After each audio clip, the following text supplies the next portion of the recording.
Buenas tardes a todos. Es un gusto para nosotros presentar este evento. Hoy es el primer evento de un ciclo de conferencias acerca de las alergias alimentarias. Específicamente hoy arrancamos con alergias alimentarias en pediatría. Este es un evento organizado por el Comité de Análisis de Riesgos y Toxicología de ILSI Mesoamérica. ILSI Mesoamérica es una red global de científicos que trabajan conjuntamente en un ambiente neutro y del más alto nivel de integridad científica y que busca con esto proveer la ciencia colaborando con la creación y divulgación con el objetivo de mejorar la salud pública y el bienestar, así como la protección del ambiente. ILSI Mesoamérica es parte de una red de entidades que están alrededor del planeta. Es una organización sin fines de lucro que trabaja de manera tripartita, integrando diversos sectores de la sociedad, entre ellos academia, el sector industria y además el sector público. Siempre hacemos una declaración de exención de responsabilidades y es que las opiniones expresadas por los conferencistas y las personas que presentan hoy no reflejan necesariamente la opinión del Instituto Internacional de Ciencias de la Vida, ILSI. Además, aclaramos que las personas expositoras científicas han tenido total libertad y responsabilidad para la preparación de su presentación. Antes de iniciar, queremos recordar que este evento lo hacemos hoy 8 de julio. Estamos muy emocionados porque logramos empezar hoy 8 de julio, Día Mundial de las Alergias. Entonces, con esto estamos también conmemorando este día tan importante que busca concientizar acerca de la importancia de crear tratamientos y trabajar en la investigación de las alergias alimentarias y las maneras de mejorar la calidad de vida de las personas que las padecen. Vamos a empezar con la presentación del doctor David Romero Cubero. Él es un médico especialista en alergología y pediatría, es presidente y representa también hoy a la Asociación Costarricense de Alergología. Es especialista en pediatría, graduado de la Universidad de Costa Rica, es además especialista en alergología y en alergología pediátrica, graduado de la Universidad de Lille en Francia. Y fue coordinador del Servicio de Alergología del Hospital Nacional de Niños en Costa Rica, y la presentación de hoy que nos va a dar es acerca del panorama de las alergias alimentarias. Entonces, los dejo con el doctor David Romero, que le agradecemos muchísimo que nos acompañe el día de hoy.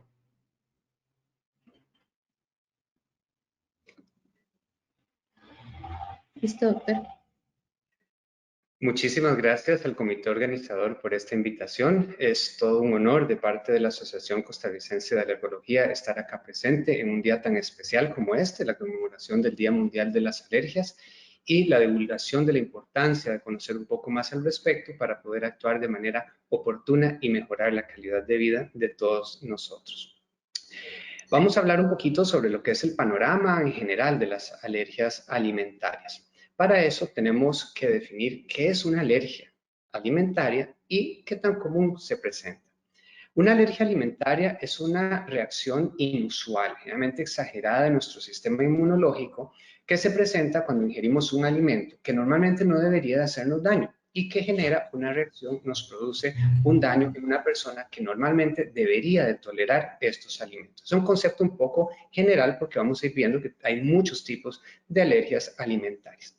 Y ante la pregunta ¿qué tan comunes son las alergias alimentarias? Es el grave problema, y es porque hay múltiples estudios a nivel mundial y todos ellos tienen diferentes resultados. Establecer la prevalencia de la alergia alimentaria es muy, muy difícil, sobre todo porque cada estudio es diferente, porque el concepto de alergia alimentaria varía y porque los métodos para determinar si hay una alergia alimentaria o no también son muy diferentes. Nada más les traje como 3 ejemplos acá, donde podemos ver que a nivel europeo se dice que cuando hay un autorreporte de alergia alimentaria, es decir, cuando se hacen estudios donde se les envía un cuestionario a los padres o a los pacientes para que lo llenen, básicamente se ve que anda entre un casi 7% en los niños y un 5% en los adultos. Pero Cuando nosotros llegamos a un estudio final, se escogen los casos que realmente son candidatos a ser valorados por una posible alergia a alimentos y se usan pruebas de reto, es decir, que es el gold standard para poder definir en gran parte si se tiene la alergia o no, esto disminuye a menos de un 1%. Algunos estudios hablan de un 2%. La prevalencia acumulada a lo largo de la vida se dice que puede ser hasta de un 17%. Si nos vamos del otro lado del continente, nos quedamos acá en América, en Estados Unidos se ha visto que aproximadamente el 8% de los niños, casi 6 millones de niños en Estados Unidos, presentan alergias a alimentos. Y de ellos, casi un 40% pueden reaccionar de manera severa y una tercera parte pueden tener alergia a múltiples alimentos. Otros estudios bajan esta prevalencia a solo un 2 a 8%. Y en los adolescentes hay que tener cuidado porque son quienes más riesgo de reacciones severas pueden tener. Conforme disminuimos en la edad, vamos viendo que la prevalencia suele aumentar. Veamos este cuadro que está acá abajo, por ejemplo. Es muy interesante y es lo que quería decirles del por qué es tan difícil tener realmente estudios de prevalencia. En este cuadro podemos ver que el autorreporte de las alergias, por ejemplo, en lo que corresponde a la proteína de la leche de vaca, el huevo o el trigo, anda en un 2.3%, 1,5%. Sin embargo, cuando se le hacen pruebas de PRIC, para determinar esta sensibilización, esto baja increíblemente, a menos de un 1%. Cuando se hacen las pruebas serológicas, sobre todo IgS específicos, vemos que esto aumenta un poco más, lo cual quiere decir que estas pruebas detectan a veces pacientes que pueden estar sensibilizados y que no necesariamente tienen alergia a alimentos. Y cuando se hace el reto en ellos, baja increíblemente, muy cercano a los resultados de las mismas pruebas de PRIC, en donde vemos que en todo es inferior a un 1%. Entonces, la gran dificultad es que requiere de toda una evaluación a lo largo del tiempo y múltiples pruebas para poder establecer esa diferencia, porque entre un autorreporte y un reto en donde determinamos realmente si hay alergia o no, hay un porcentaje muy, muy diferente y se dice que hasta 10 veces mayor. Entonces, ¿por qué es tan difícil los estudios de las alergias alimentarias, sobre todo para establecer esas prevalencias? Por algo muy simple, no se ha definido bien qué es lo que llamamos alergia alimentaria, qué tipo de reacciones somos las que estamos estudiando, cuáles métodos y cuáles alimentos dentro de esos paneles vamos a estudiar. Este otro estudio muy conocido en Europa, que es el Europreval, un estudio de seguimiento de prevalencia, en algún momento tomaron a más de 6,000 de estos niños y nada más quería mostrarles acá que vean dónde, si uno se basa solamente en el reporte de los padres sobre alergia a los niños, este llega prácticamente a un 16% de prevalencia. Cuando decidimos compararlo con el diagnóstico que hace el médico, anda como en un 8%. Cuando hacemos las pruebas cutáneas para ver una sensibilización, esto puede andar en un 10% y a la hora de hacer la prueba de reto con el alimento, llega si acaso a un 1% o menos. Entonces vemos la gran diferencia entre un 16% cuando hacemos un estudio solo que llenen cuestionarios y digan si tienen o no una alergia contra la vida real. Sí es algo importante y es que las alergias a alimentos son mucho más comunes en niños que en adultos. Y el primer año de vida es clave. Y conforme nosotros vamos creciendo, estas alergias suelen ir mejorando y desapareciendo. Alimentos que pueden producir alergia. ¿Cuáles? Todos. Cualquier alimento que ustedes se imaginen puede generarnos alergia. El único requisito es no haber sido alérgico antes y desarrollar en algún momento la alergia.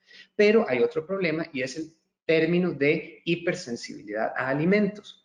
A veces es un término muy difuso, confuso, que es una reacción adversa. En una reacción adversa pueden haber reacciones que no tengan que ver con un mecanismo de alergias al alimento y dentro de las mismas alergias tenemos alergias que pueden ser mediadas por inmunoglobulinas o no, de ahí las manifestaciones que tengan, o hipersensibilidades no alérgicas que entran dentro de lo que se llama una intolerancia.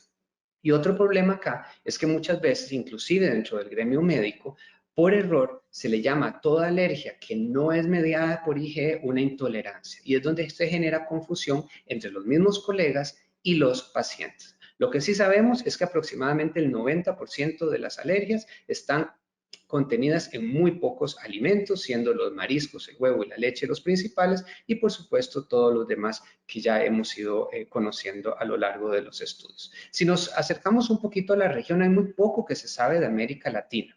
Realmente hay estudios que dicen que hay como 41 estudios que se puedan analizar realmente y que no hay mucha homogeneidad en estos estudios para poder compararlos, tanto con las técnicas de estudio, los paneles de alimentos que se prueban y la metodología que se utiliza. Pero nuevamente, acá podemos ver en este gráfico de la izquierda cómo cuando hay un autorreporte, por ejemplo, cuando en la población general, casi la cuarta parte de la población reporta tener una reacción adversa a alimentos, de lo cual el 12% está sensibilizado y llega si acaso a un 2% de una alergia alimentaria confirmada. Y cuando se tienen otras patologías alérgicas de fondo, como el asma o la dermatitis, pasa muy similar. Y nuevamente el término reacción adversa a alimentos, como les digo, no me dice mucho. Vemos como en América Latina hasta un 28% pueden tener una reacción adversa, pero que entre 1 y máximo un 10% pueden tener realmente una alergia alimentaria asociada. En cuanto a la región nuestra, vemos que algunos estudios dicen que por ser países tropicales podemos tener mayor reacción a las frutas que se consumen mayoritariamente y que a veces hay estudios que han demostrado que, por ejemplo, en México, quienes más estudios han hecho, no tienen tanta sensibilización al tomate, huevo, cebolla, naranja y que la sensibilización al huevo y al maní es menor que la que se ve en su vecino del norte. En Estados Unidos, solo huevo y maní representa casi el 80% de las alergias alimentarias. Y en los mexicanos se ve más el frijol, el maíz o el chile en algunos de estos reportes. Cuando se evalúa cuántas personas tienen estas reacciones y se le hace con sospecha las pruebas, vemos que si acaso llega como a la tercera parte que tienen pruebas de PRIC positivos. Otros han encontrado que un 3.7% de los pacientes tienen este reporte de reacción adversa y que se les llega a confirmar en muy poco porcentaje respecto al porcentaje alto que lo declara. En Colombia, por ejemplo, se dice que la prevalencia es casi un 15%, pero nuevamente, prevalencia de reacción adversa. Esto incluye no solo lo que es la alergia, sino la percepción de que algún alimento me cayó mal.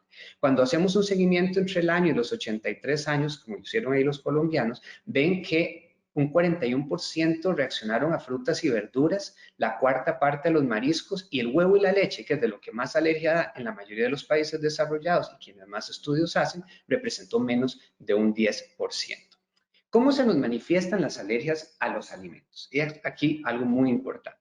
Pueden tener muchas manifestaciones dependiendo del mecanismo que presenten los pacientes. Aquellos que son alérgicos con reacciones mediadas por inmunoglobulina E generalmente son alergias más inmediatas y que se pueden confundir con otras patologías alérgicas de fondo. El hecho de tener rinitis o conjuntivitis no necesariamente es que tenga una alergia a alimentos, pero hay personas que cuando hacen alergia a alimentos pueden manifestarse con síntomas como angioedema, es decir, hinchazón de partes del cuerpo, con rinitis, conjuntivitis, con la urticaria o peor aún con el grado máximo de alergia que se puede presentar y el que pone en riesgo la vida del paciente, que es la anafilaxia.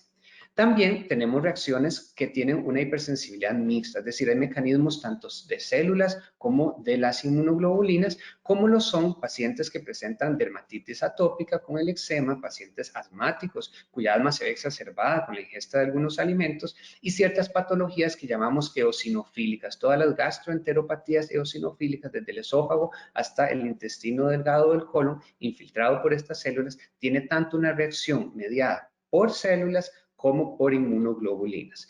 Posteriormente tenemos aquellas que no son mediadas por inmunoglobulinas, como la dermatitis de contacto, tenemos la enfermedad celíaca y todas las gastroenteropatías, la enteropatía inducida por proteínas de alimentos, con vómitos muchísimos que hasta pueden llegar a deshidratar al pacientito, con diarreas que se da unas 2-3 horas después de la ingesta del alimento. Tenemos la proctocolitis alérgica que es muy común, sobre todo en los lactantes en sus primeros meses de vida, que son niños con irritabilidad, con llanto, distensión, puede que hagan unas deposiciones con heces con un poquito de moco, de sangre, con rechazo al alimento, inclusive a veces pueden tener problemas para la ganancia de peso. Puede haber enteropatías ya más severas, con pérdida de proteínas, con vómitos incoercibles que ya pueden llegar a deshidratar al paciente. En fin, toda esta gama de gastroenteropatías son las que a veces vemos y pasamos por alto porque al no ser IgE mediado muchas veces no se consideran o no se toman en cuenta en estas evaluaciones. ¿Qué tan potente puede ser un alergeno? La potencia del alergeno depende de varios factores. Primero, ¿qué tan sensible soy yo a ese alergeno? Depende de qué tan sensible, así voy a reaccionar, así va a ser severa la reacción que voy a hacer. Puede que yo sea alérgico a un alimento y solamente me dé prurito, picazón en los labios o en la garganta, o que me llegue a hinchar, que me dé un angioedema o me dé una reacción anafiláctica. También depende de la cantidad del alimento que voy a comer. Eso es lo que en alergología llamamos una dosis reactogénica, es decir, puede que yo reaccione dependiendo de qué tanto de ese alimento que me cae mal y me da la alergia ingiero. Entonces, si consumo mucho, la reacción puede ser muy severa, o si consumo muy seguido también, o puede que la reacción no sea tan severa, o por el contrario, que si como pequeñas cantidades y soy muy sensible, aún con pequeñas cantidades, puedo tener reacciones severas. Y también depende del tipo de las proteínas a las cuales soy alérgico. Es más, dentro de un propio alimento hay diferentes factores que pueden hacer que mi alergia varíe. Por ejemplo, hay aspectos que nosotros llamamos moleculares en la alergología, en el análisis de los alimentos, y tienen que ver con la posibilidad de tener reacciones cruzadas. Si soy alérgico, por ejemplo, a los ácaros y además desarrollo una alergia a los crustáceos, puede que esté implicada la proteína de la tropomiosina. Hay proteínas que tienen que ver, como las de transferencia lipídica, que están sobre todo en la cobertura de algunos alimentos, como la cáscara de la manzana u otros, que si soy alérgico a esa proteína de esa parte de la fruta, mi reacción puede ser más severa. Aquí soy alérgico al interior de la manzana y además tengo una alergia cruzada con ciertos pólenes y tengo alergias a las profilinas, y esas otras proteínas hacen que si la cocino puede que no me caiga tan mal o no me dé reacción. Hay proteínas de almacenamiento, proteínas que son panalergenos, tenemos la parvalbúmina, que hace que a veces seamos alérgicos a todo lo que venga del mar, o algunos específicos tipos de pescado y no a todos. Entonces, como les decía, existen otros factores, no solo de proteínas, sino de estabilidad de las mismas. Entonces, esto hace, por ejemplo, que algunas personas que son alérgicos a ciertos alimentos, como por ejemplo la manzana, cuando ingieren la manzana cocinada y su alergia era una de las proteínas que era sensible al calor, pierde esa alergenicidad y puede consumirla. E igual pasa con el huevo. ¿Cómo se diagnostica? ¿Es fácil o es difícil diagnosticar una alergia alimentaria? Realmente depende de los síntomas que tengamos. Muchas veces no es nada difícil. O sea, cuando hay una causa-efecto como un alimento y la reacción es muy abrupta y obvia y el paciente nos dice que repetidamente ha ingerido el alimento y efectivamente nota que ese alimento genera síntomas, la reacción es obvia y el diagnóstico es más que evidente y muchas veces no hay que ir muy a fondo. Pero en muchas ocasiones no es tan fácil hacer el diagnóstico. Cuando los síntomas no son tan específicos, no hay claridad en qué alimento fue el que estaba involucrado.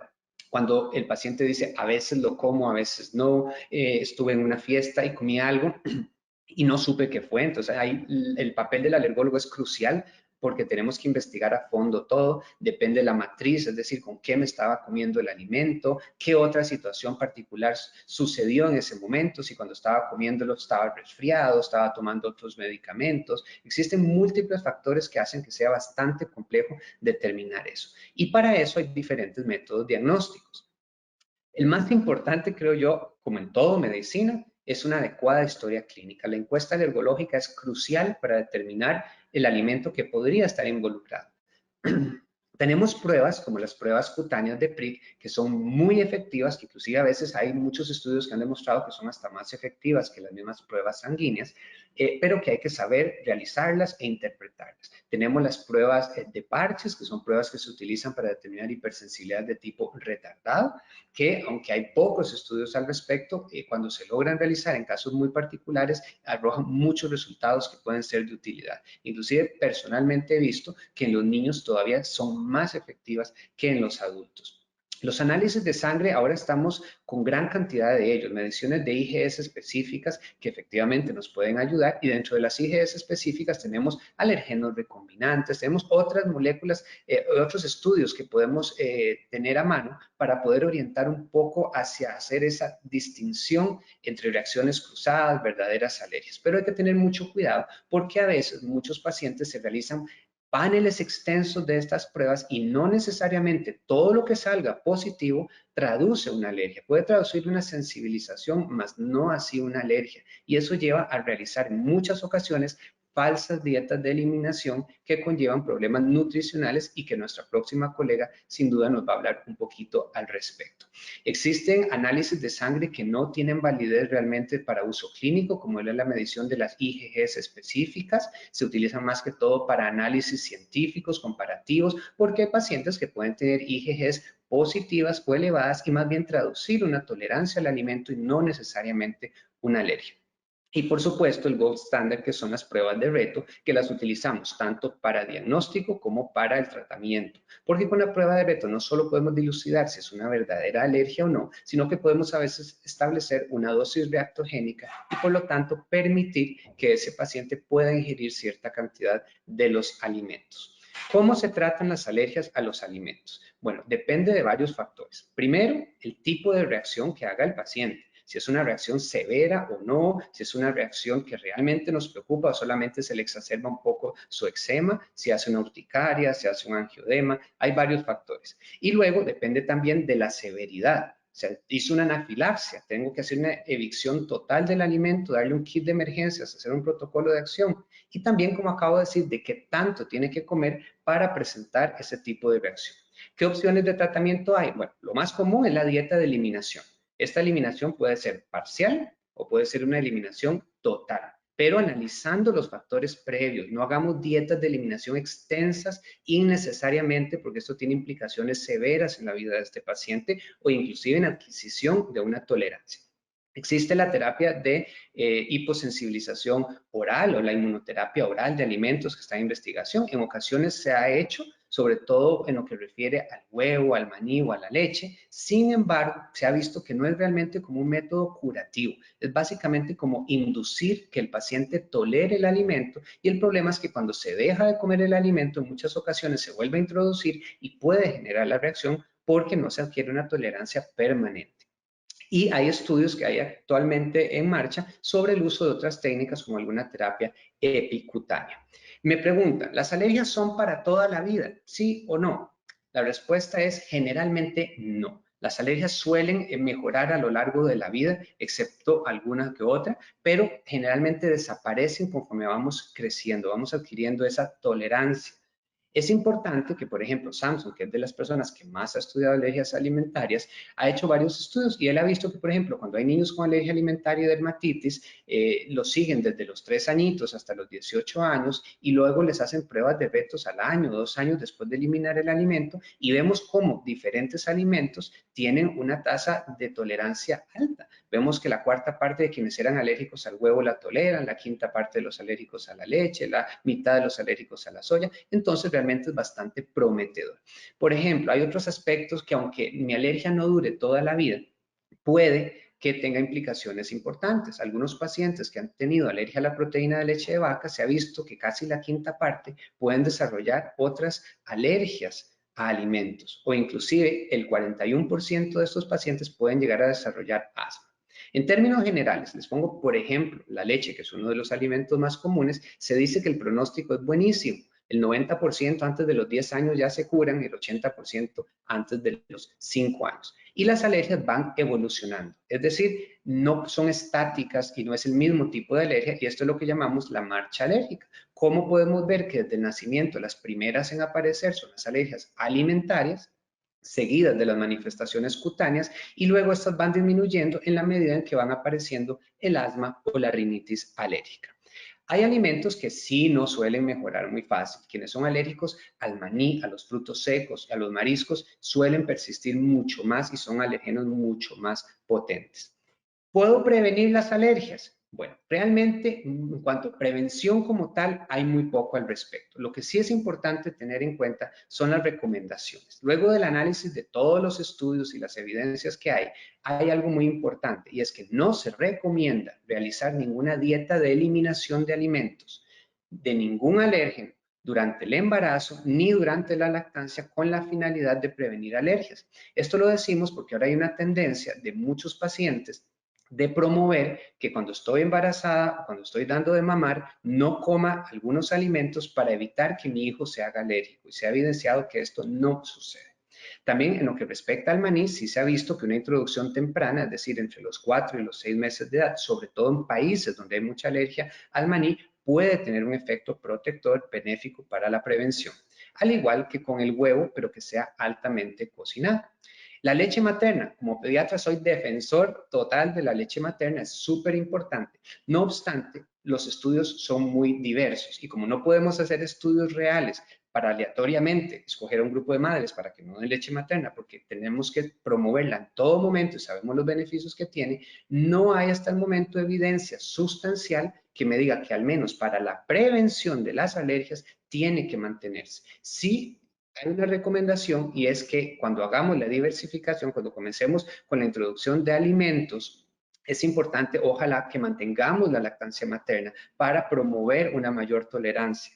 Eso sí es importante.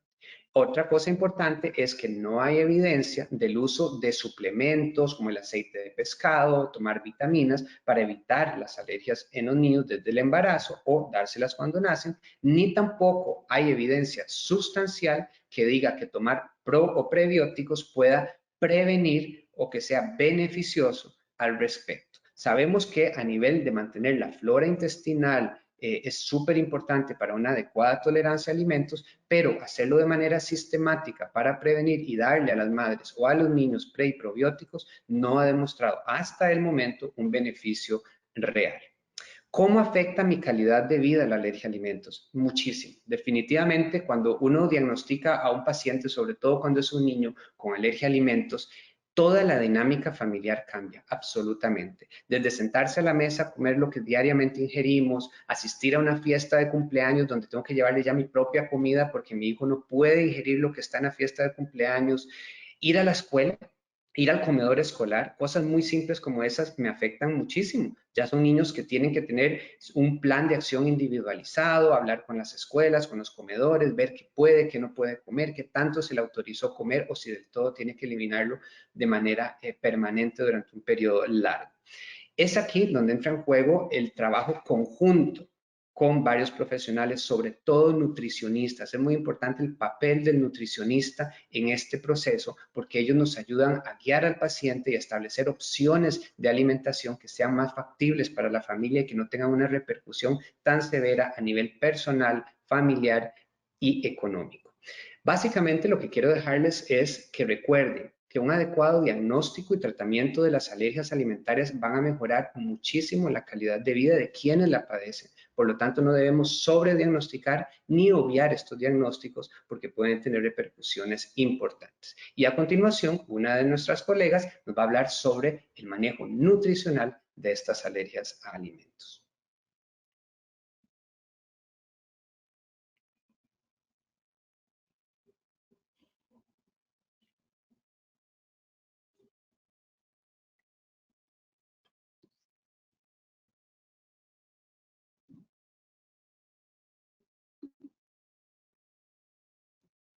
Buenas tardes. Muchas gracias al doctor David Romero por la presentación y de inmediato les debemos la participación a la doctora Susana Sánchez. Ella es pediatra egresada de la Universidad Nacional de la Asunción, es máster en Ciencias de la Nutrición de la Universidad de Chile, tiene un título en Nutrición Pediátrica de la Universidad de Chile, es también especialista en Nutrición Pediátrica acreditada por la Sociedad Paraguaya de Pediatría, jefa de sala de la Cátedra de Pediatría del Hospital de Clínicas de la Universidad Nacional de Asunción, es profesora adjunta de la Cátedra de Nutrición Pediátrica de la carrera de Nutrición de la Universidad Nacional de Asunción y además es investigadora en nivel 1 del Programa Nacional de Incentivo a los Investigadores del CONACYT y consultora en temas de salud y nutrición. La presentación de ella es acerca del manejo nutricional de las alergias alimentarias. Bienvenida y muchas gracias, doctora. Muchas gracias. Antes que nada, un placer de estar compartiendo esta mesa con el distinguido doctor David Romero. Muchas gracias a Ilsi por la invitación y gracias a quienes están compartiendo con nosotros en esta tarde. Ojalá podamos brindar información que pueda ilustrar sobre el manejo y ojalá de una manera práctica. Entonces, bueno, declaro no tener conflictos de interés. Vamos a ver un chiquito de estadística, pero Básicamente voy a estar conversando sobre el manejo de las alergias, enfocándonos a las alergias a la proteína de leche de vaca y derivados, así como también a la del huevo. Entonces, aquí solamente para comentarles que hay varias instancias que trabajan en establecer o brindar lineamientos o guías de manejo de las alergias en sí. Entonces, si ustedes ven algunas de estas siglas en la presentación, se refiere a estas organizaciones. Bueno, yo no voy a detenerme en la definición, sí quiero mostrar esto, que es un trabajo que fue recientemente publicado, un trabajo colombiano en el que muestra cómo esa percepción que nosotros en las especialidades o en el área pediátrica nos parece que está ocurriendo, que es el aumento de la frecuencia de las alergias alimentarias, se ve, digamos, objetivado en este trabajo. Y sí, a diferencia de lo que habitualmente comentaba la literatura, un poco mencionaba el doctor David, en este trabajo encontraron que en todos los tiempos estudiados en estos años, la mayor frecuencia y prevalencia se ve en el grupo de niños de 1 a 5 años, que es un dato similar al que nosotros encontramos en nuestro centro de referencia. Entonces, cuando en este grupo tomamos como dato, digamos, porque es uno de los pocos trabajos que cuenta, digamos, con una sistematización de la información, porque no es fácil, eso lo hablábamos con el doctor, no es fácil establecer prevalencias. Bueno, aquí la verdad que en la totalidad de los menores de 18 años es bastante baja y aumenta, sí, cuando hablamos menores de 5. En lo que nos llega a la consulta son estos, o sea, es similar a lo que vemos aquí, o sea, lo más frecuente y que trae a la familia, a la mamá, papá o el cuidador del niño, digamos, son las alergias debido a la leche y al huevo en nuestra región.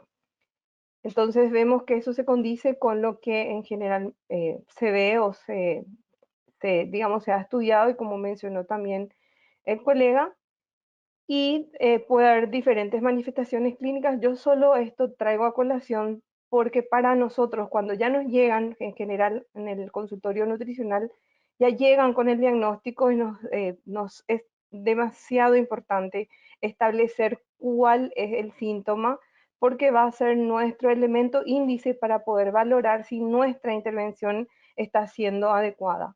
Entonces vamos a tener diferentes formas, no hay que esperar que todas las alergias vengan con diarrea o constipación, sino que vamos a poder encontrar muchas veces síntomas intestinales, como es lo que nos ha pasado a nosotros en un pequeño estudio que habíamos realizado, que es este, en el cual tomamos una casuística entre los años 2016 y 2019 de los casi más de 100 niños elegibles. Pudimos, digamos, lograr una muestra de 71 niños que cumplían con todos los criterios de inclusión, y encontramos, el primer dato es de que llamativo que era mayor en la prevalencia en varones, y sí en lactantes entre 0 a 23 meses, o sea, menores de 2 años. Y obviamente también investigamos cuáles eran las manifestaciones. Estas fueron diagnosticadas por el RAST. Nosotros encontramos que la mayoría estaban con manifestaciones cutáneas, seguidas las respiratorias, y los alérgenos más frecuentes fueron la leche y el huevo, que es como similar a lo que cita la literatura, seguida del trigo. Y también investigamos cuántos de ellos estaban reaccionando a un solo alergeno o a más de uno, y bueno, la mayoría estaba, felizmente, reaccionando, el 2/3 a un solo alimento único, pero 1 de cada 5 sí estaba reaccionando a dos, por lo menos a 2 alergenos. Bueno, entonces vemos lesiones como esta en piel, en flexuras. Ustedes pueden ver aquí, esta lesión es de larga data, ¿verdad? Y tarda en mejorar o digamos, revitalizar el tejido, y les afecta la calidad de vida, y eso también realmente es muy importante lo que menciona el doctor, la forma en que esto se encara y cómo también le afecta, sobre todo si esta alergia se prolonga en el tiempo afecta la autoestima de ese niño o de esa niña. Entonces, voy a hacer unos delineamientos generales, porque obviamente nosotros tenemos que hacer un manejo integral de este niño, por lo tanto, debemos ver con qué paciente vamos a trabajar. Ese paciente está con bajo peso, también tenemos con exceso de peso o está eutrófico, entonces hacemos una valoración nutricional clínica, antropométrica y también de la ingesta. Entonces, obviamente tenemos que estimar esos requerimientos nutricionales porque debemos mantener ese crecimiento de acuerdo a lo que, a lo que se espera, y si hay un retraso en ese incremento de peso o de talla, también nos permite monitorear la efectividad de nuestra intervención. Es muy importante conocer las preferencias. Uno tiene que ubicarse en el contexto para realizar recomendaciones que sean realmente atinadas a la realidad de cada paciente, de cada familia. Nuestras fórmulas, las fórmulas recomendadas cuando no hay lactancia materna son bastante costosas, y por lo general no hay un programa nacional que acoja a estos niños que tienen que tener o sea, a estos niños cuyas familias tienen un gasto de bolsillo bastante importante. También es importante proponer un menú amigable, eh, que no sea aburrido, que realmente le interese a la mamá y que muestre que no se va a desviar mucho de lo que estaba luego comiendo, y trabajamos en algunos detalles para evitar el consumo de trazas y la contaminación cruzada, que es bastante frecuente. Algo importante es darles herramientas para que ellos sepan cómo preparar esos alimentos, de dónde conseguirlos a mejor precio, y porque tenemos los dos extremos, aquel grupo que no puede consumir y el otro grupo que trabaja, una madre que sale o un padre que tiene que salir a cumplir con sus responsabilidades laborales, entonces les es más práctico adquirir estos alimentos. Nuestra meta siempre es mantener el crecimiento del niño, porque esa es una gran preocupación. Si el aporte de proteínas va a bajar o va a cambiar, como yo le aseguro que no le va a faltar, cada cuánto hay que controlarles, etc. Y también el hecho, muchas veces vienen porque tienen un estancamiento ponderal, por lo tanto, eh, tenemos que, además de brindarles el apoyo nutricional, realizar la suplementación con ciertas vitaminas y minerales, y eso vamos adecuando a cada etapa de la vida. Es algo muy importante que está en la segunda línea, que es la contención. Muchas veces nuestro trabajo, la primera consulta puede llevar de 40 minutos a una hora, tratando de explicar, de contener a la familia, porque obviamente esto es un golpe, como estaba mencionando el doctor, cambia todo el contexto familiar, o debe cambiar para acompañar este proceso. Y algo que yo suelo decir es como que los padres sienten mucha pena por sus chicos, y muchas veces los niños ni se enteran que están con alergias. Entonces ahí la contención no es al niño, sino es a la familia. Entonces hay que entenderles, hay que digamos, explicarles cuál es el pronóstico, como yo les suelo decir, de todos los problemas que puede causar una diarrea o estos problemas de la piel. Yo, si tuviera que elegir, elijo a las alergias alimentarias, porque a lo que puedo controlar puede retroceder, se puede curar, entonces hay que tener fuerza y decir que esto es temporal, ¿sí? Entonces, voy a hablar de la alergia a la proteína de leche de vaca. Tenemos un consenso reciente de la Sociedad Latinoamericana de Patología y Nutrición, y esto, ustedes ven aquí las caritas del niño que ni se entera, pero cuando le empezamos a restringir, bueno, empiezan, sobre todo cuando ya son un poquito más grandes, empiezan a reclamar y a enojarse porque, como decía el doctor, tenemos que considerar que ese niño tiene una vida social que muchas veces o no muchas veces, siempre se ve alterada, impactada con esta realidad. Entonces, vamos a tomar, como les mencionaba, el consenso sobre el diagnóstico y tratamiento de las alergias, brindada por el LASGAM.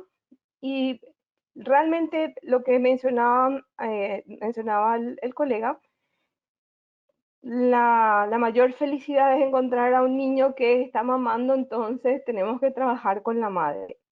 Lo que no queremos ver más es que los colegas pediatras suspendan la lactancia porque tiene una alergia alimentaria o una intolerancia a la lactosa, que eso es algo que todo el tiempo hay ahí como un entrecruzamiento de conceptos y puede haber un mal manejo. Entonces aquí es trabajar con la mamá. Obviamente ella tiene que aceptar este proceso de llevar la dieta de exclusión, que es muchas veces difícil, para el adulto es mucho más difícil que para el niño, y por supuesto acompañarles a las madres con la suplementación adecuada. Ustedes ven ahí las recomendaciones son de administrar calcio y vitamina D. No, no hay datos reforzando lo que ya mencionó el doctor David, de que tengamos que sacarles más alimentos. O sea, ya va a ser una dieta complicada y retirarle más alimentos que por si acaso van a generar alergia no está recomendado. Entonces, sí pueden haber reacciones cruzadas, eso todos lo sabemos con la soja y el huevo, pero evitamos soja cuando los niños son muy pequeñitos, menores de 6 meses, y luego vamos viendo que eventualmente se pueden ir agregando a la dieta materna, y sobre todo en nuestro eje conductor es la reactividad del niño, cómo el niño toma esto. Cuando no se puede utilizar, o el niño está con lactancia mixta o ya no tiene lactancia materna, utilizamos, perdón, aquí hay una equivocación, en realidad son las fórmulas extensamente hidrolizadas. Estas son seguras, son nutricionalmente adecuadas, y otro elemento, generalmente ya vienen sin lactosa de facto, por lo menos la que nosotros tenemos en nuestro medio, ya no trae lactosa, pero el retiro porque sí o sistemático de la lactosa tampoco tiene sustento.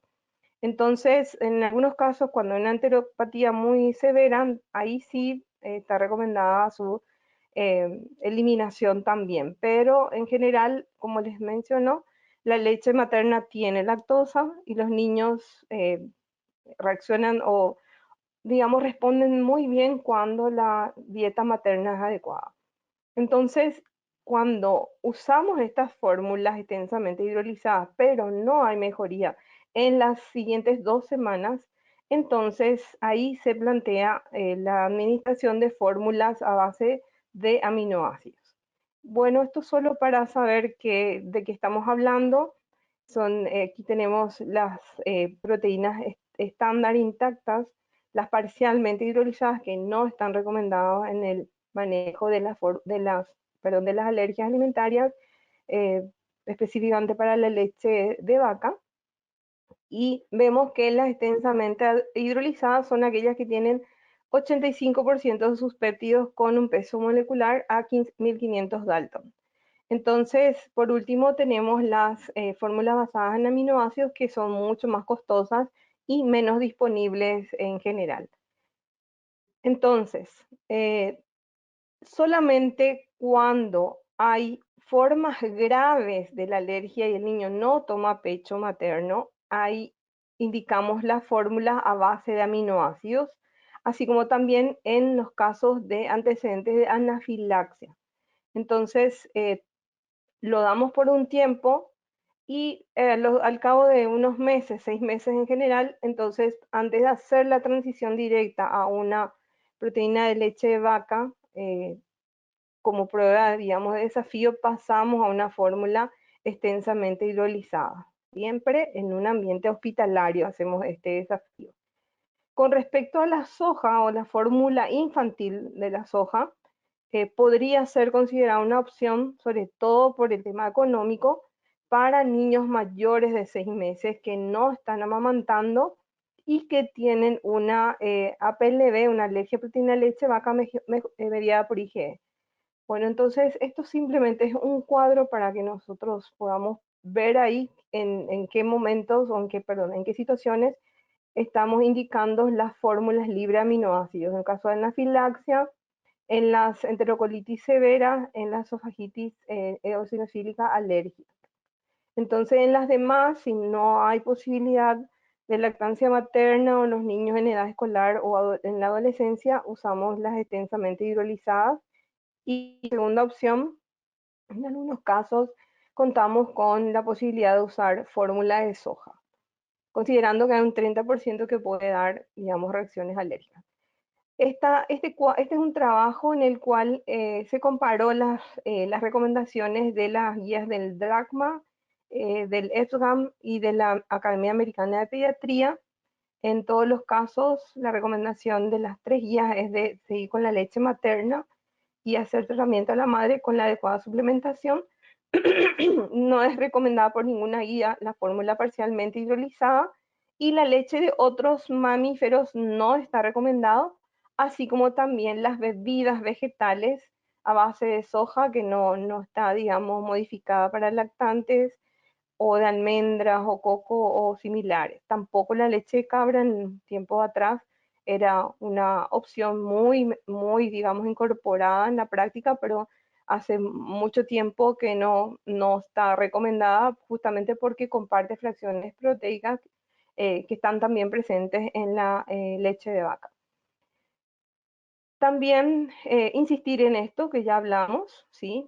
No a las parcialmente hidrolizadas, a las leches de otros mamíferos y a las bebidas vegetales. Tampoco tener cuidado con estos productos de venta libre, digamos, en góndola de bebidas vegetales y las preparadas en la casa, porque más allá de lo nutricional está también el tema de inocuidad. Entonces debemos tener cuidado de pensar en qué ambiente se van a hacer esas preparaciones, pero de facto podrían usarlo, pero no en reemplazo de la leche. Entonces, recordar que la alimentación complementaria debe ser como cualquiera, como para cualquier niño, empezar en lo posible, dependiendo ya de cada normativa nacional de cada país, digamos, de las guías alimentarias que utilizan, pero en general es hacerlo, iniciarlo a partir de los 6 meses con las mismas recomendaciones para aquellos niños que no tienen alergia. Hay de repente encontramos posturas de dejar el huevo, el trigo u otras proteínas potencialmente alergénicas, y en realidad no hay evidencia científica que avale su retraso en la incorporación de la dieta. Al contrario, por ejemplo, el huevo, el gluten, cuanto más tarde los incorporamos, se ha visto que tiene mayor riesgo de desarrollar las alergias o la intolerancia en el caso del gluten.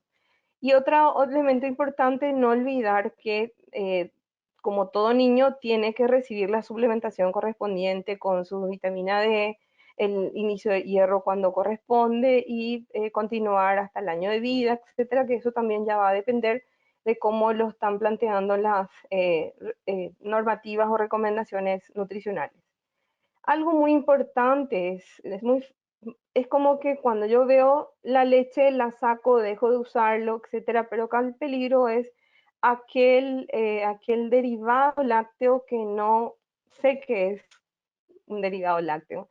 Entonces, ustedes pueden ver aquí una lista de qué es lo que puede estar informando ese rotulado nutricional, y que resulta que sí es un derivado lácteo. Entonces, echa por tierra gran parte del esfuerzo que está haciendo la familia en, digamos, realizar esa dieta de exclusión lo mejor posible, y vemos que no mejora, o la evolución es tórpida, muy lenta.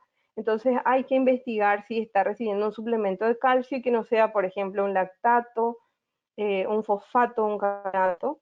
Nosotros tenemos una marca aquí que es de Chile, que, digamos, a base de las conchas, de los caracoles y de las ostras y de los mariscos. Entonces, utilizamos esa marca porque realmente disminuye bastante el riesgo de que esté recibiendo trazas a través de estos elementos. Hemos encontrado, o sea, hemos visto, me tocó ver en consultorio, también, aparte de estos medicamentos como comunes en los niños, madre que estaba haciendo perfectamente la dieta, con todo el control de la contaminación, y resulta que el medicamento anticonceptivo que estaba consumiendo contenía aditivos derivados de la leche de vaca. Entonces es muy importante hacer un buen interrogatorio, hacer la pesquisa, solicitar que mire cada información, no solamente nutricional, sino de los medicamentos que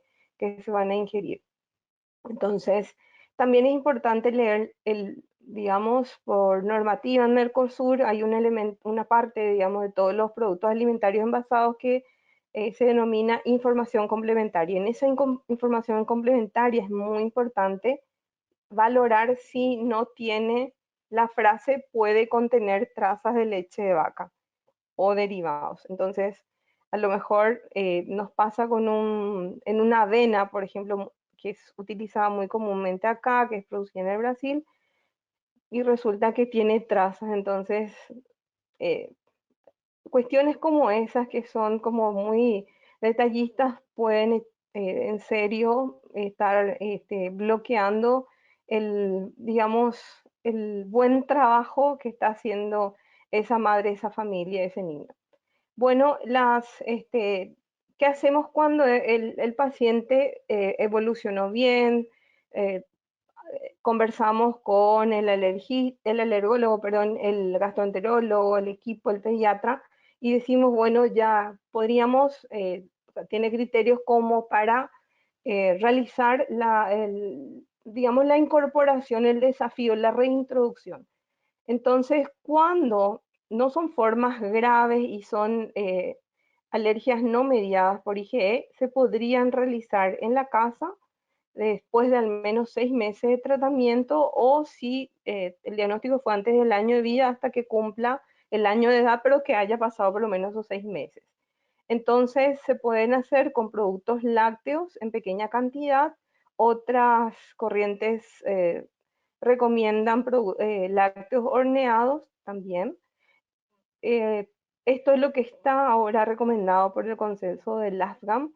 Y en niños que están tomando pecho materno, se hace la prueba con la madre. Entonces la madre empieza a incorporar digamos, los lácteos y derivados y cuando vemos que no hay, digamos, reaparición de los síntomas o signos clínicos, entonces también vamos incorporando en el lactante siempre y cuando la madre decida que sí, ¿verdad? Porque si la madre decide continuar con lactancia continuada, pues perfecto. En los niños con alergia mediada por IgE o con formas graves, la forma de la enterocolitis severa, entonces con ellos esperamos más tiempo, generalmente un año más, y se debe hacer bajo supervisión, o sea, esto tiene que hacerse en un medio hospitalario. Si esta prueba fracasa, entonces se reintenta de vuelta. Entonces aquí vemos algunas cuestiones a considerar porque a veces las expectativas son muy altas y el niño no responde.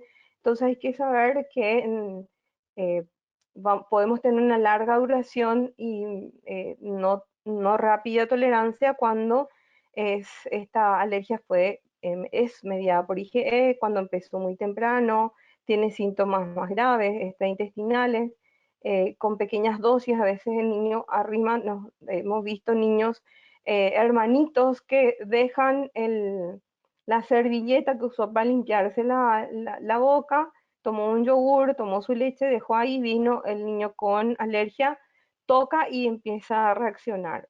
Entonces, todos estos elementos hay que considerar también al momento de digamos, calmar las expectativas que pueden tener los padres y la familia en general.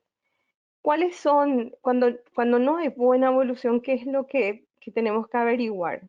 Bueno, uno de los errores más frecuentes cuando se diagnostica esto es que, bueno, que la amiga, que la abuela, que la tía, que la suegra, que la vecina le dice, no, traje esta leche porque está sin lactosa y puedes consumir. Bueno, entonces ahí es donde eh, a veces caemos nosotros en el error de que nuestros interlocutores, es decir, nuestra familia, entiende la diferencia entre lactosa, porque es más fácil recordar lactosa que proteína de leche de vaca, que es más largo luego la frase. Entonces tenemos que insistir de que la lactosa no tiene que ver en puede manifestarse como una intolerancia secundaria y temporal a la lactosa, pero no va a solucionar porque la proteína está intacta. Entonces, cuando el menú tampoco es muy aterrizado a la realidad de los pacientes, entonces al final ellos terminan haciendo como pueden y como les parece. También es importante detectar las trazas, donde encontramos más trazas en los panificados, que en teoría no tienen productos específicos del lácteo, pero sí se preparan en la misma amasadora en la que se preparó el pan con queso, o en los productos envasados o las comidas fuera del hogar, porque esto es así, cuando salen tienen que llevar su equipo de comida para no evitar la contaminación, pero a veces eso no es posible. Y un elemento que a veces es como mínimo, pero realmente puede impactar en la buena evolución del manejo de la dieta de exclusión, es el uso de utensilios en común. O sea, usar la taza, esta es mi taza, esta es la tuya, o la taza en la que yo estaba o el niño estaba consumiendo la leche anterior o el biberón, ¿verdad? Que hay que tratar de sacarlo lo antes posible. Y lo que recomendamos es que si es posible, tener un kit específico para el niño, para la madre, para consumo y para preparación de los alimentos, porque aquí muchas veces los pacientes dicen, voy a lavarlos bien, pero aquí tenemos que recordar que esto es un tema mecánico, no es una contaminación bacteriana o viral, sino que en una rendija puede quedar una pizquita de la leche o de la leche anterior, entonces eso puede estar por un tiempo por lo menos boicoteando todo este esfuerzo que está haciendo la familia. Lo mismo aquellos elementos que usamos para secar, si es el mismo trapo con el que se secó los utensilios del resto de la familia, entonces podría haber contaminación cruzada, lo mismo que la esponja. Entonces yo les suelo sugerir que tengan una esponja de un color diferente, un repasador, le llamamos nosotros aquí en nuestro país, diferente, y también los utensilios que estén debidamente identificados. Entonces aquí vemos varios productos que pueden tener, incluso el queso, el famoso queso de soja o tofu también puede tener, o el vegetariano, ojo con eso. Y bueno, la prevención ya lo mencionó el doctor, yo no me voy a detener. Sí recordar que esto tiene un manejo que es bastante costoso. Si hay programas o fundaciones que pueden apoyar, tenemos que echar mano de esos recursos, porque ven ustedes que a lo largo de los años estos son, digamos, productos, cantidades de miles por año de latas que se están utilizando. Por eso les decía que aleluya, sí, la madre está amamantando, porque realmente el costo de bolsillo no desaparece, pero es bastante mínimo comparado a cuando tenemos que utilizar varias latas en la semana de estos productos que son bastante costosos. Ahora, unas palabritas del huevo antes de terminar. Estamos hablando del huevo de la gallina, que es la más frecuente. Yo no me voy a detener aquí, puede manifestarse de varias formas. Hay varios trabajos que hablan de cómo prevenir esta alergia, y en lo que coinciden todos los estudios y todas las recomendaciones y consensos de, de los lugares que han hecho este trabajo de revisión, es que el huevo sí se debe consumir bien cocido, y el periodo ventana es entre los 4 y 6 meses. Como todos promocionamos la lactancia materna hasta cumplir los 6 meses, o sea, 5 meses por lo menos lactancia exclusiva, entonces al sexto mes ya tenemos que ofrecer al niño eso, porque además es una proteína de alto valor biológico, y bueno, el niño que va a reaccionar lo va a hacer de todas maneras, y el otro que a lo mejor no iba a reaccionar, pero yo le retraso, estimulo digamos, su reactividad. Entonces esto voy a pasarlo. Sí es importante ver que no se puede consumir el huevo en ninguna de sus formas, ni súper cocinado, ni crudos, mucho menos. Pueden estar contenidos en varios productos, y también es importante evitar otros tipos de de huevos de otras aves, un pato, gaviota, codorniz, etcétera, porque también pasa lo mismo que con la leche de otros mamíferos que no son la vaca, pero que comparten fracciones proteicas. Otro elemento importante aquí de vuelta es el trabajo. Esta es la parte posiblemente más tediosa, que es la de revisar y leer la información nutricional de los alimentos. Eh, la población no sabe que el lisocima es un derivado del huevo, entonces nosotros tenemos que darle esta listita. Yo le suelo decir, lleve la listita en su billetera, en la cartera, para que si se le antoja o va a consumir algo, mire, la recomendación en general es que todos los alimentos sean preparados en la casa en lo posible. Y recordar que estos productos no solamente hay en alimentos, podemos encontrar en lápiz de labios, en polvo. Entonces, todo eso tenemos que recordarle a las madres, sobre todo, que van a hacer la dieta de exclusión, que deben considerar. Y un tema con el huevo, en realidad me gusta más trabajar con la APLB que con el huevo, porque su tratamiento y seguimiento es de más largo aliento. Y algunos estudios mencionan que cuanto más alta, o sea, más pronto baja la IgE al año de intervención, si es en el, digamos, en el 50 o el 90%, tenemos mejores posibilidades de lograr la tolerancia. O sea, es reversible, solamente que lleva más, en general, más tiempo, y eso hay que explicarle a los padres, porque a veces queremos ver resultados a los 3 meses, a los 6 meses, al año, y hay que hablarles de que esto lleva más tiempo por lo general. Entonces, así como un redondeo, eh, las alergias, como mencionaba el doctor, se resuelven en un 80% en la edad escolar.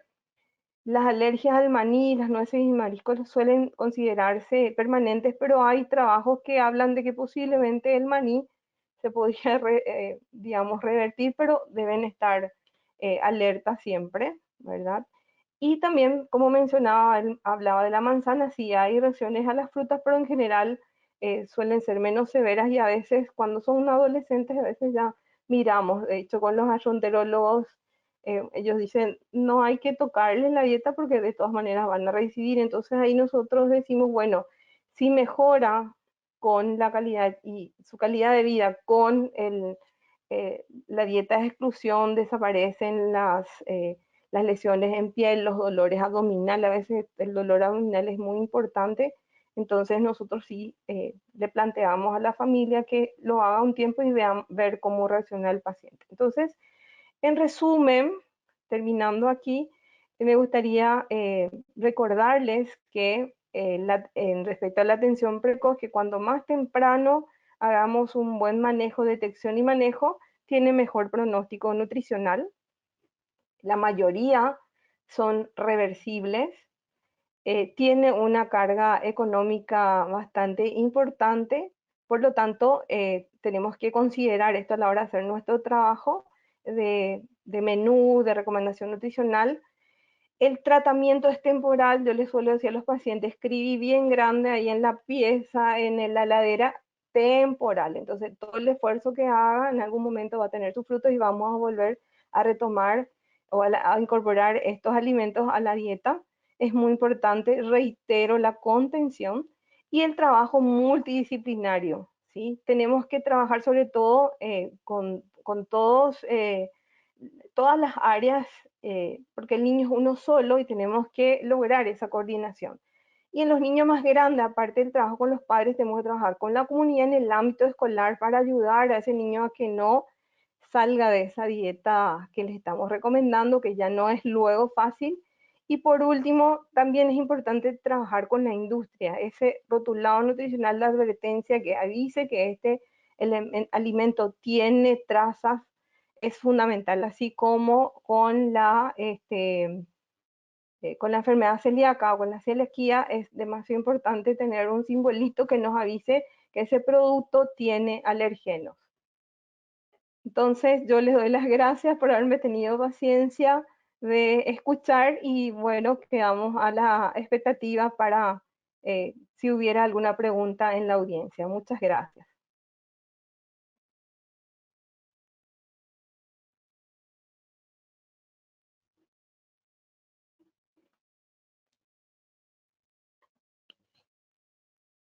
Muchas gracias a la doctora Susana por su presentación y a partir de este momento vamos a contestar algunas preguntas de la audiencia. Nos preguntan si las alergias o por qué las alergias pueden desarrollar el asma y si ustedes recomiendan vacunar al paciente con el alergeno al cual es sensible. Bueno, hay varias cosas. Primero, no es que la alergia desarrolle el asma, sino que el asma es una alergia. En la población pediátrica, la mayoría de los pacientes asmáticos tienen un asma de tipo alérgico. Y es decir, usted nace con la predisposición para las alergias. Usted es alérgico per se y puede que en algún momento de su vida tenga sus alergias digestivas de piel y luego pueda desarrollar otras. Sí se ha visto que el sensibilizarse o el tener algunas alergias previas puede promover a que el sistema inmunológico evolucione hacia la aparición de otras. Como yo les mostré en el grafiquito de la marcha alérgica, conforme van avanzando en la edad, pueden ir cambiando las manifestaciones de mi ser alérgico. Y ese es el motivo del caso. Y lo otro es si es importante vacunar al paciente. Bueno, la inmunoterapia se hace únicamente con alergenos ambientales cuando se tiene una alergia respiratoria, sobre todo rinitis, asma o combinaciones de estas junto con otras, pero no se recomienda de momento vacunación con alergenos alimentarios. Muchas gracias, doctor David. Doctora Susana, si quisiera agregar algo. Yo no me meto con las vacunas. Les dejo a los colegas porque realmente es lo que dice el doctor, eso no está comprobado, no se hace, aquí no hay de otra más que excluir el alergeno que está provocando esa reacción para que el niño, porque pasa que como el niño es pequeño, sobre todo el que está entre 6 meses y un año, no sabe distinguir cuál de los alimentos le está haciendo mal. Ellos perciben que algo no funciona bien y automáticamente limitan el resto de la ingesta, o sea, y eso es lo que muchas veces vienen por bajo peso. Entonces no hay de otra, lastimosamente no podemos dar una buena noticia al respecto de que con una vacunita se soluciona, sino que es simplemente entre comillas, ¿verdad? Retirar el alergeno, según cuál sea, va a ser temporal o permanente, pero en general en los niños es temporal, así que esa es la buena noticia, ¿verdad? Entonces, que es reversible y que se puede. Ese es el pensamiento que tenemos que instalar, se puede. Y su niño va a volver a comer o a consumir eso en un cierto tiempo. Perfecto, muchas gracias. La otra pregunta que tenemos, una persona que decide cancelar la ingesta de gluten, ¿puede con el tiempo volverse intolerante o alérgico a este? Y hablan que sus conferencias fueron lo máximo, que muchas gracias. La respuesta es sí, efectivamente, y tanto como la doctora y yo enfatizamos, no se tienen que hacer dietas de eliminación de alimentos de manera innecesaria. Ustedes van a ver ahora que hay mucha tendencia de familias o de colegas que recomiendan, no, es que quite el gluten porque ahora es muy malo con todo el mundo que tiene intolerancia al gluten, quite la leche. Si una persona tolera un alimento, la regla de oro no se quita. ¿Por qué? Porque ese alimento desarrolla tolerancia, mantiene esa tolerancia en nuestro organismo. Pero si nosotros lo quitamos totalmente y no éramos alérgicos a un alimento, el cuerpo se le olvida que él toleraba el alimento y a la hora de incorporarlo podría presentar una alergia. Y esto da paso a una pequeña recomendación que quiero hacer u observación con respecto a lo que hablábamos ahora y la doctora hablaba también. Las dietas de eliminación dependen de la evaluación alergológica. ¿Qué quiere decir eso? No quiero que se vayan de esta conferencia con la idea de que hay que eliminar totalmente un alimento. Es decir, llegar al extremo de eliminar trazas, contaminaciones cruzadas, de hacer todas las medidas para evitar la última molécula que pueda llegar a mi organismo, no es lo usual. ¿De acuerdo? Eso solo aplica para casos sumamente severos o pacientes cuya dosis de reacción, dosis reactogénica es muy bajita.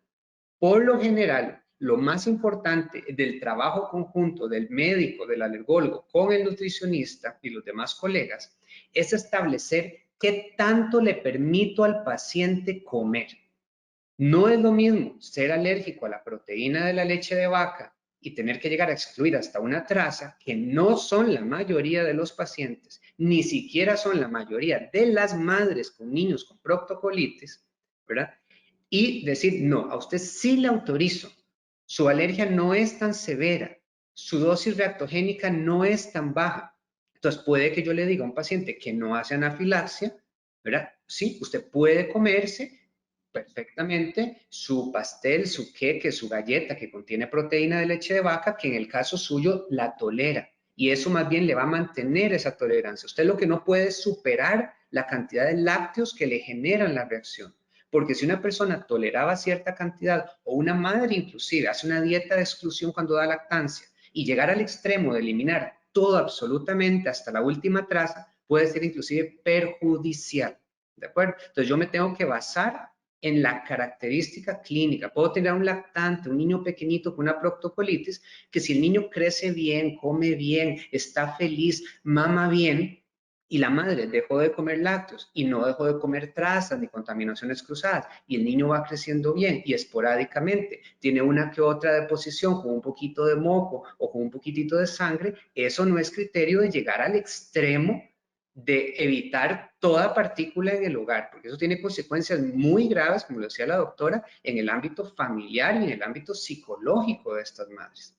Y esto aplica no solo para el lactante con proctocolitis, sino para cualquier alérgico de cualquier edad, incluyendo adultos. Entonces, ¿qué tanto se elimina un alimento? Depende de qué tanto el alimento me causa la reacción y qué tanto tolero del alimento. Entonces, no siempre hay que llegar a eliminar totalmente el alimento.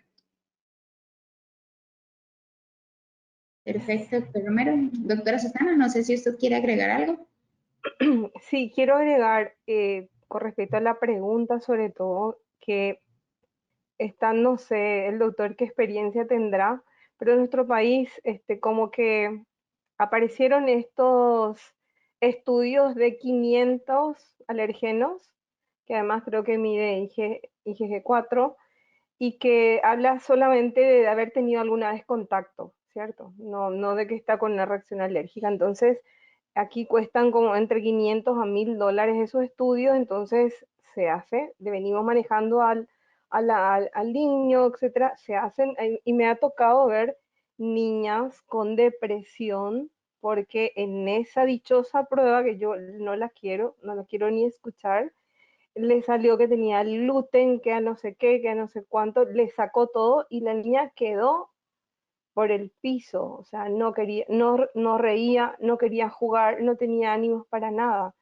Entonces yo no sabía si llorar con la nena o, o cómo manejarle a la mamá, porque ellos obviamente en su inocencia caen en este tipo de situaciones que muchas veces son más lucrativas que científicas médicas. Entonces, ojo con eso, o sea, porque estamos hablando, como venimos insistiendo, de la psiquis de ese niño que tiene que continuar con su vida normal. Es decir, tratar de que ni se note que está con una, digamos, una intervención específica nutricional y seguir jugando con sus pares, porque, como insisto siempre, el alimento no solamente tiene una connotación nutricional, tiene una connotación social, es lo que aglutina al ser humano. Por lo tanto, no debemos perder de vista eso y entrar en modas. O sea, modas algunas veces son ideologías donde vamos sacando esto, que esto es el veneno blanco, que es aquello, que lo otro, y entramos en situaciones donde los adultos podemos entrar, ya tomamos nuestras decisiones, pero el problema es cuando tomamos actitudes o acciones como esta que perjudican a ese niño que está creciendo, que se tiene que integrar, que no le debe faltar ningún nutriente, etc. Entonces, eso me gustaría que quede ya claro que esas pruebas no hacerlas, y menos en niños, y si van a tomar alguna decisión de excluir algún alimento, hablar con los especialistas. Para eso estamos, hablar con su pediatra, hablar con, digamos, con nosotros, con el alergista, con el gastroenterólogo, porque estamos hablando de la vida de un niño, no solamente de su crecimiento, sino de su salud mental también. Nada más. Perfecto, muchas gracias. Tenemos esta otra consulta. ¿Cuáles herramientas existen para recabar información sobre la población con manifestaciones alérgicas cuando estas son diagnosticadas en el ámbito privado? ¿Estos casos se reportan a quién o qué entidad recaba la información? ¿Si conocen estos procesos? Normalmente depende de cada país. Hay países que sí tienen todo un programa bien montado sobre recopilación de información respecto a las alergias. Pero nuevamente, el problema es, ¿qué es una alergia? Porque muchas veces podemos tener grupos para el reporte obligatorio de anafilaxias. Podemos tener reporte de alergia a un grupo particular de alimentos. Pero el problema es que como la alergia es tan variada, con reacciones desde anafilaxias, angioedemas, digestivas, respiratorias, cutáneas, tantos niveles, realmente reportar una alergia hay que estar seguro de que esté diagnosticada, porque si no se va a incluir en un sobrediagnóstico o no se van a diagnosticar de manera adecuada. Pero sí, hay países que tienen una red de alergovigilancia en donde ellos pueden reportar, pero casi siempre esa red se refiere únicamente a alergias inmediatas o anafilaxias. Y lo otro, como hablamos, es que es muy difícil estos estudios, sobre todo determinar prevalencias, porque tienes que escoger una población, una representación de toda la población que sea significativa estadísticamente, tenés que valorar de qué manera y con qué herramienta voy a sospechar de esa alergia, quién es el que diagnosticó esa alergia y luego hacer todo un proceso de depuración para llegar a determinar si esa persona realmente es alérgica. O sea, yo no puedo valerme solo en mediciones de una IgE específica o mediciones del reporte de un paciente vía internet para que él diga si tiene o no tuvo o alguien le diagnosticó una alergia. Entonces, eso es el reto actual, que no existe realmente. Ustedes analizan todos los estudios. Hay estudios que solo es reporte de los padres, hay estudios que solo son mediciones de IgE, hay estudios que son reacciones adversas, y entonces aquí es peor, porque aquí no solo tienes las alergias, sino que incluye toda reacción que un alimento le puede dar y considerada adversa, inclusive las reacciones no alérgicas, hasta de intolerancias por tener una intolerancia a la lactosa, me da distensión y diarrea, y este padre lo va a reportar como si fuera una alergia a la proteína de la leche. Entonces, realmente herramientas fidedignas ahorita no hay y esa es la meta en un futuro, pero requiere de un trabajo grandísimo, de una organización inmensa para poder hacer un diagnóstico certero.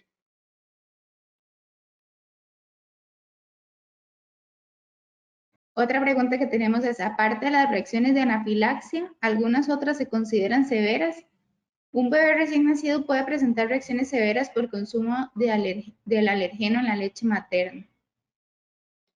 Hay muchas alergias que pueden ser severas y no todo es anafilaxia. Por ejemplo, hay pacientes de todas las edades que pueden presentar ciertas enteropatías bastante severas. Hay una patología que es una enteropatía inducida por proteínas de alimentos que no es mediada por IgE y que se caracteriza porque el paciente ingiere el alimento y nada pasa y luego unas 2 o 3 horas después comienza con vómitos imparables, con diarrea imparable hasta llegar a un punto de tener un shock hipovolémico, de deshidratarse y de terminar en emergencias. Entonces sí, hay alergias que no son anafilaxias y que podrían tener repercusiones severas. Que a través de la leche materna haya es rarísimo. Realmente como que a través de la leche materna un paciente haga una reacción que comprometa su vida es sumamente raro. Se ve más cuando se le introduce por primera vez algún alimento a los niños o con su primer biberón, con alergia a la proteína de la leche o al huevo cuando lo come, etcétera. Pero a través de la leche es muy, muy raro y habrá casos esporádicos reportados, pero no es lo usual. Muchas gracias, doctora Susana. No sé si tiene que comentarnos su experiencia o cuál es su opinión al respecto. Es tal cual, o sea, manejamos lo mismo que el doctor, que en realidad por la leche materna es prácticamente no existe una reacción severa. En general son coloproctitis, a veces tienen estrías de sangre en las heces, son un poquito más frecuentes, tienen cólicos, a veces reflujo, pero en general no hacen reacciones severas. Si es que hay una anafilaxia, posiblemente sea por otra cosa, algo que ingirió el niño o tuvo contacto, a veces dependiendo de la carga atópica que tengan, que eso el doctor lo maneja mejor, cambio de pañal o algún medicamento.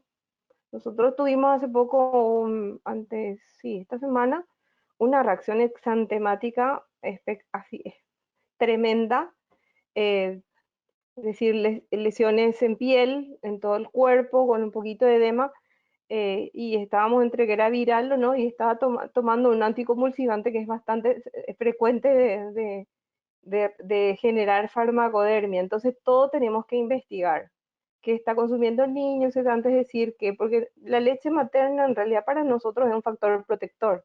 Sabemos que puede haber beta-lactoglobulina en leche materna, pero que no todos los niños van a reaccionar. Siempre, por lo general, hay un terreno atópico que hace que ese niño reaccione, pero en general no se ven anafilaxias. Muchas gracias. Desde sus experiencias, ¿cuál consideran que es la tarea más importante que tienen las industrias procesadoras de alimentos para apoyar al mejoramiento de la calidad de vida de las personas con alergias alimentarias? Personalmente yo creo que lo más importante es un etiquetado responsable. ¿Por qué? No solo etiquetar esto, sino no utilizar el escudo de puede contener, que se lo pongo a todos mis productos para evitar cualquier demanda, sino que en algún momento ellos hagan un análisis realmente si sus productos contienen o no trazas de estos alimentos. También es importante definir qué es una traza, al igual que qué es una alergia, una traza dice mucho y no dice nada. Y de hecho hay muchos estudios que han hecho y actualmente se está trabajando a nivel internacional en determinar pues esos valores que sean obligatorios de reporte o no con base en las dosis reactogénicas, sobre todo para casos severos. Pero yo creo que en la industria lo más importante es un etiquetado responsable y que no sea un etiquetado engañoso, porque a veces hay pacientes nuestros que no saben leer bien las etiquetas y aquí, insisto, el papel conjunto, el trabajo con el nutricionista es clave. Realmente no podemos trabajar si no es de la mano de un nutricionista, porque ahora hay muchas personas que aconsejan sobre alergias a alimentos y no son profesionales en el área. Entonces eso es muy importante. Tiene que ser un profesional capacitado, una persona del área de la salud quien le aconseje y le enseñe cómo llevar a cabo, cómo manejar sus alergias. Y hay productos que a veces simplemente puede ser una leche de soya que la van a comprar, dice leche de soya, y cuando lees la etiqueta, dice leche de soya, sólidos lácteos. Pero entonces hay muchos productos que tienen ciertos etiquetados engañosos y que el paciente muchas veces los ingiere sin saber y le puede llevar a aquellos que tienen reacciones graves a una consecuencia que inclusive puede ser fatal. Pero afortunadamente la mayoría de los pacientes no llegan a ser tan alérgicos ni tan severos. Gracias, doctor Romero y doctora Susana. En realidad no queda de otra que trabajar con la industria, tenemos que trabajar con ellos y también creo que el mayor desafío no es solamente incorporar en el rotulado, porque es muy difícil leer y a veces siendo técnica yo tengo que sacar mi calculadora y ver si realmente llega o no llega al sodio, a las grasas, etcétera, hablando ya de otras instancias. Entonces, ayudan estos sellitos, pero lo que dice el doctor es también importante. Como estos productos a veces se venden a un costo mayor, también hay uso indiscriminado de los mismos. Entonces el mayor desafío es ese sistema de monitoreo para que realmente haya una instancia que verifique que lo que dice en ese rotulado eh, realmente esté ocurriendo, porque por un lado puedo no colocar para no tener estos problemas legales, pero por otro lado puedo colocar indiscriminadamente para que mi producto tenga un costo mayor. Entonces tenemos los dos extremos, entonces lo que dice el doctor es súper importante, tener una industria responsable, para eso es fundamental hacer estas mesas, mostrar qué es lo que pasa, por qué involucrarlos, empoderarlos, ¿verdad? En su responsabilidad social con el tema de salud y cómo un pequeño movimiento a favor de la población puede impactar tan positivamente, porque a veces estas personas se sensibilizan cuando a ellos les ocurre, cuando en su entorno, el hijo, el sobrino, la hermana, qué sé yo, entonces es más fácil llegar a ese target que al otro que tiene que producir y ganar dinero. Entonces, pero yo creo que hay buenas, se están dando experiencias interesantes en el Brasil, por ejemplo, con el etiquetado frontal de los alimentos, yendo a otra área que es de las grasas, azúcares, pero se puede pensar en algo similar para que lo que similar a lo que se está haciendo con el símbolo del gluten, ¿cierto? Entonces, sería muy interesante y que la población pueda confiar en que eso es cierto. Esa es la parte del desafío. Por eso, para entrar en este tema de políticas públicas con respecto al rotulado, tiene que haber una entidad gubernamental o académica, alguna instancia que se encargue de monitorear y verificar eso. Si no, puede ocurrir cualquier cosa. Otra Pero cosa hay que dar ese paso.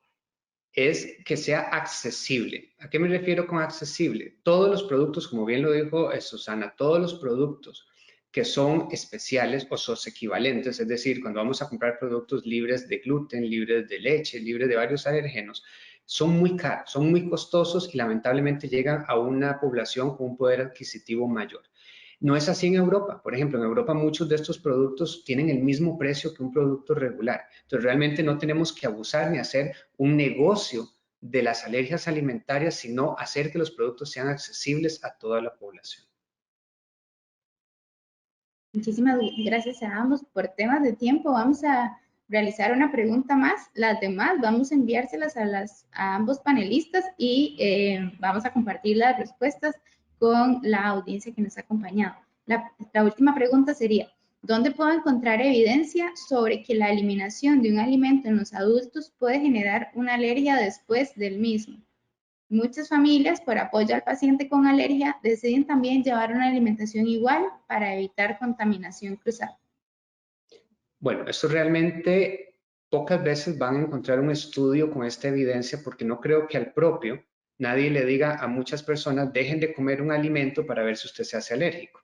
Entonces son estudios que realmente no tienen mucha factibilidad. Sin embargo, en la práctica diaria nosotros lo vemos. Nosotros lo vemos con muchas personas que han dejado de comer alimentos, muchas madres que están dando de mamar y dejan de comer muchos alimentos, a veces de manera extensa, extrema. Y es lo que enfatizamos tanto la doctora como yo, no hagan las dietas extensas de eliminación, que tienen muchos nombres, nombres de dietas del amor, otro montón de nombres, que realmente lo que hacen es eliminar todo contacto de la madre con grupos extensos de alimentos que muchas veces ni siquiera estaban involucrados en los síntomas que tiene el niño y al final los síntomas no mejoran a pesar de que la madre no lo come y llegan a nuestras consultas mamás, como conversábamos fuera de cámaras con la doctora, que están comiendo solo pollo, agua, vegetales y ya, eso es todo y eliminaron todo lo demás, todos los mariscos, todas las semillas, todos los lácteos, el gluten, otro montón de cosas de manera innecesaria y esas madres a lo largo de todos nuestros años de experiencia hemos visto que muchas de ellas cuando reingieren el alimento hacen alergia al mismo. Entonces, como te digo, realmente que le pueda dar una evidencia, aquí están todos estos estudios y metaanálisis, no, porque difícilmente alguien va a hacerlo al propio para ver si alguien se hace alérgico, ¿no? Perfecto. Creo que la pregunta también iba a dónde podía encontrar esta información sobre la evidencia científica. Sí, básicamente es eso lo que te digo. Estudios de eliminación al propio cohorte de deje de comer un alimento, difícilmente los va a encontrar. Pero sí es obvio que existe, puesto que se ve en la práctica de todos los días y sabemos que la inducción de tolerancia depende de una exposición temprana y mantenida de un alimento. Y otra cosa también es que, por ejemplo, con lo que hablamos de la leche materna y su efecto protector, que no está totalmente demostrado, pero que está implícito y que sabemos que el mantener la leche materna mientras se da la alimentación ayuda a tolerar los alimentos, es porque nadie va a hacer un estudio en donde le va a decir a un montón de madres, deje de dar leche materna solo para ver si su hijo se enferma más o si se hace alérgico. Eso éticamente no es posible. y por eso es que no se van a encontrar esos estudios. Muchas gracias, doctor. Doctora Susana, ¿algo que usted quisiera agregar? No, creo que el doctor David, lo voy a tutear, ha sido muy claro al respecto. No hay, y además la evidencia muestra que no es necesario. Con lo que hemos estado haciendo en este tiempo, hemos logrado que varios niños reviertan, logren la tolerancia de vuelta de esos productos que retiramos temporalmente. Entonces, ¿por qué preocuparnos de lo que podría ser, puede ocurrir? O sea, eso es como especular un poco y sinceramente no vale la pena desde el punto de vista médico, desde el punto de vista emocional, desde el punto de vista social. No tiene ningún asidero científico. No sé si más adelante vamos a tener alguna respuesta, uno nunca sabe, pero en este minuto lo que los consensos están recomendando está funcionando, los niños salen bien, las familias salen bien, y mi experiencia por lo menos es que no, salvo las madres, el resto de la familia sigue haciendo su vida normal, porque de todas maneras es complicado cuando el hermanito tiene que dejar de comer porque el otro tiene ese problema, entonces nos enojamos con él que sí está enfermito, entre comillas, etcétera. Entonces crea un caos y un ambiente que en vez de hacer más llevadera la situación, la complica. Entonces, yo le suelo decir a las mamás, relájate, relájate, le digo. Esto, vas a salir vos bien, va a salir bien tu bebé, esto se termina, él va a llevar, cuanto antes hagamos esto, más pronto tu bebé va a salir de esta situación, por lo tanto, él ni se va a enterar de que estuvo con una dieta específica. Entonces, vida lo más normal posible para que tampoco se cree un clima de estrés y de presión constante, porque la madre lastimosamente sigue recibiendo ese sentimiento. A veces vienen con sentimientos de culpa, por eso hablamos de la contención, qué hice mal, qué pude haber hecho, qué pasó, etcétera. Entonces, preocuparnos más de esa parte humana que de lo que podría pasar si yo hago esto o lo otro, ¿verdad? Por suerte, me disculpan los del auditorio, por suerte yo trabajo con niños. Son maravillosos, son resilientes, y cuando hay niños pequeños, la experiencia es que ellos mismos le dicen a la mamá, yo puedo comer esto, yo puedo, etcétera. O sea, son divinos, cosa que a los adultos nos cuesta un poquito más. Así es que eh, muy buen pronóstico para nuestros pacientitos en ese aspecto, porque son espectaculares. Muchas gracias a ambas. Bueno, finalmente, de parte de ICSI Mesoamérica, queremos reiterarle nuestro agradecimiento por sus conferencias, por habernos acompañado en este evento. Muchas gracias también a todas las personas participantes. Les recordamos que esta conferencia fue grabada y será compartida con ustedes y con todas las personas que se registraron en el evento.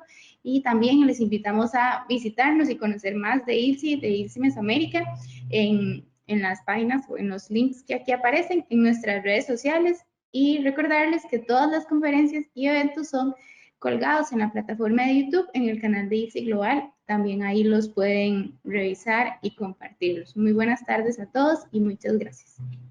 Buenas tardes, muchas gracias, encantada de participar en la mesa. Gracias a ustedes y es un placer colaborar. Muchas gracias, buenas tardes. Hasta pronto. Hasta luego.